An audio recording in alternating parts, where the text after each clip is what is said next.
Poslanik je lijepo pojasnio hadisu. Čak i tu će ti doći do izražaja što znači poznavati tumačenje hadisa. U jednoj pitaju ko su ti Allahu poslanici? Ko su ti koji će ući u džennet? Koji su jedini ispravni? U jednoj verziji hadisa poslanik kaže men kana alejhi ma ana wa ashabi. Oni koji budu slijedili put koji slijedim ja i moji ashabi. To je jedna verzija. I tu će kazati svak mi slijedimo, mi ponašamo sad.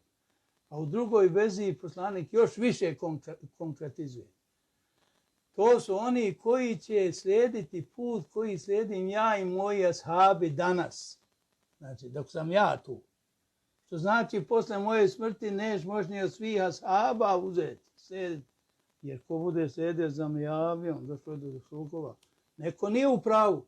Jedna istina. Ili na Alinoj i na Muavinoj strani. Ne mogu ovo biti pravo. Ako bude slijediti.